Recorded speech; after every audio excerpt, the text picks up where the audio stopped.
Hello everyone and welcome to my YouTube channel. This is the class of science of class 10th and we are continuing with chapter number 8, how do organisms reproduce.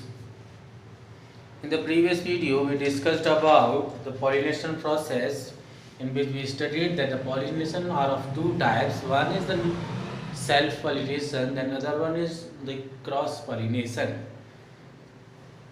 Now, and also studied about the fertilization process, in which male gametes and female gamete fuse each other and forms a zygote. एक fertilisation process है जिसमें mail gametes और female gametes का मिलना पाया जाता है, जिसके द्वारा जाइगोट बनता है। जाइगोट कई सारे स्टेजेस से गुजरने के बाद एम्ब्रायो के फॉर्म में बन जाता है और वहाँ से वही एम्ब्रायो एक नए ऑर्गेनिज्म के रूप में हमारे सामने आता है।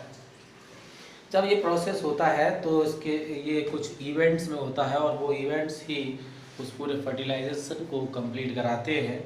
अगर इस इवेंट में बात करें तो नंबर 1 की हम बात करेंगे। मेन इवेंट है कुछ, ये main event leading to fertilisation. Fertilisation कराने के लिए कुछ प्रोसेस है जिन प्रोसेस से गुजरना होता है। नंबर 1, इसमें हम पहले की बात कर रहे हैं। Rape stigma secrets a substance. जो स्टिग्मा अपने आप में पूरी तरीके से तैयार हो जाता है, एक तरीके से हम कहेंगे पक जाता है। Then it releases a substance, उसके अंदर से एक सब्सटेंस रिलीज होता है which induces the pollen grains, जो कि पोलन ग्रेन्स से जाकर मिलते हैं। And it to germinate by sending out pollen tubes, और जब वो उसके साथ मिल जाते हैं, जर्मिनेट होते हैं, फिर उनको पोलन ट्यूब से होते हुए स्टाइल से होते हुए ओवरी के अंदर उसको पहुंचा दिया जाता है। दूसरा स्टेप क्या है? दूसरे स्टेप की बात करते हैं। पहले स्टेप में तो जो स्टिग्मा जो है एक तरीके से एक सब्सटेंस रिलीज करता है, वो सब्सटेंस जाके पोलन ग्रेन से मिलता है, वहाँ पर जर्मिनेशन प्रोसेस होता है और उस जर्मिनेशन प्रोसेस होने के बाद वो उस जो कि आपस में कंबाइंड हुआ था उस सब्सटेंस को पोलन ट्यूब से होते हुए स्टाइल के उस ओवरी में मौजूद स्टाइल के अंदर उसको वहाँ भेज दिया जाता है। Then the pollen tube continues to grow until it reaches the ovule, और उस पोलन ट्यूब से होते हुए वो तब तक पास होता रहता है, तब तक उसकी ग्रोथ होती रहती है जब तक कि वो ओव्यूल्स के अंदर नहीं पहुँच जाता है। And it's passes through the micropyle into the ovule, और ओव्यूल के अंदर पहुंचने का जो रास्ता है वो माइक्रोपाइल से होकर जाता है। ये माइक्रोपाइल से होता हुआ ओव्यूल्स के अंदर जो है पहुंच जाता है। उसके बाद ये जो पोलन ट्यूब है carries a male gamete to meet a female gamete. एक मेल गैमेट को फीमेल गैमेट से मिलाता है ओव्यूल के अंदर। And if we are talking about the number of ovules present in ovary,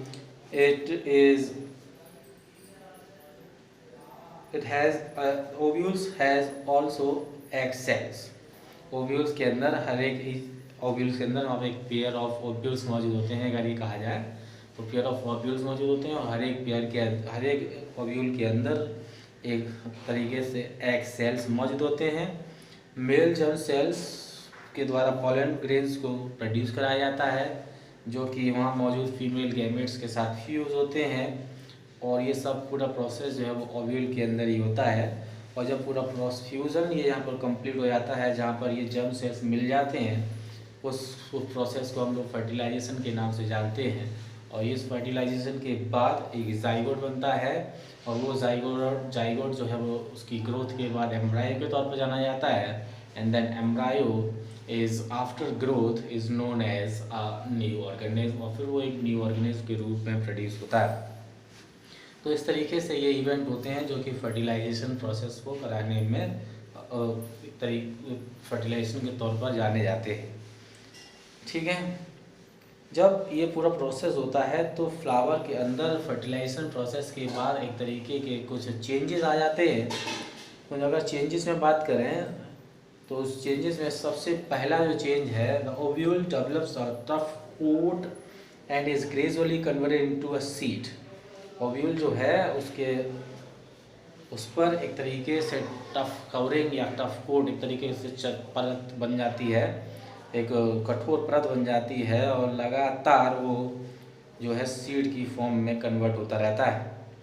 which contain the future plant और embryo, जिसके अंदर जो फ्यूचर प्लांट है यानी कि जो नया प्लांट प्रोड्यूस होने वाला है वो, या एम्ब्रायो उसके अंदर मौजूद होता है।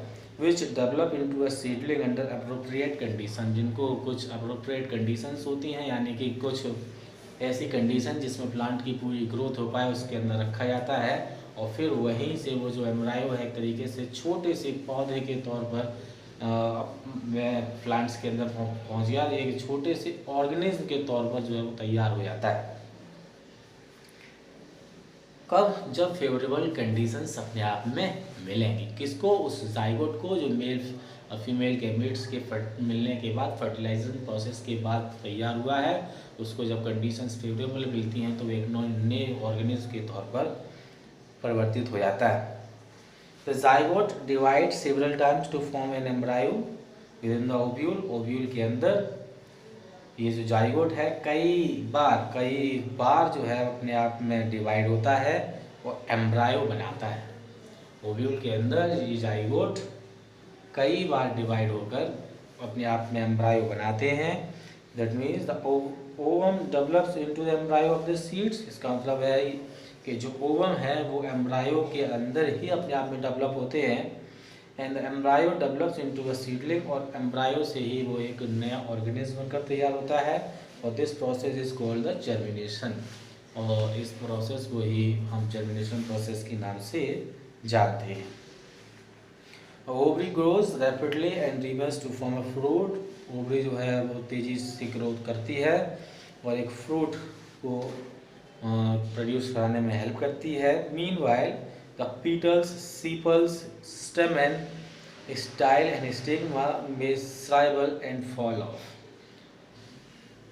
मैंने आपसे वहाँ कहा था कि एक सीडलिंग एक तरीके से ओव्यूल जो है डेवलप करते हैं, एक टफ लेयरिंग बना लेते हैं, वो एक सीड के फॉर्म में कन्वर्ट हो जाता है, और फिर वहाँ से एक एम्ब्रायो बनता है जिसके अंदर एक सीडलिंग मौजूद होता है, यानी कि एक नया प्लांट जो कि प्रोड्यूस होने वाला है वो उसके अंदर मौजूद होता है। जाइगोट कई बार डिवाइड होता है ओव्यूल्स के अंदर, वहाँ से एम्ब्रायो बनाता है, और फिर जो ओवम उस एम्ब्रायो के अंदर मौजूद होते हैं वो लगातार डेवलप करते हैं, और उन्हीं एम्ब्रायो से डेवलप होकर एक सीडलिंग जो है, एक छोटा सा पौधा जो है वो अपने आप में तैयार होता है। इस प्रोसेस को जर्मिनेशन कहते हैं, और ओवरी जो है वो लगातार ग्रो करती रहती है और फ्रूट के फॉर्म में रूट प्रोड्यूस करती है। वहीं पर पीटल्स, सीपल्स और स्टेमेन, स्टाइल और स्टिग्मा में श्राइवल एंड फॉल ऑफ, और कुछ समय के बाद इतने नाम मैंने जो आपको गिनाए वो सब एक तरीके से वहाँ से झड़ जाते हैं या कहें कि हट जाते हैं। अब इसके बाद जर्मिनेशन प्रोसेस ही आ गया। अब तक हम इसमें जर्मिनेशन प्रोसेस की डेफिनेशन हमने पढ़ ली थी, और वही डेफिनेशन आपको यहाँ पर भी देखने को मिलेगी। अगर हम इसमें कहें तो seed germination is basic stage of growth of any plant.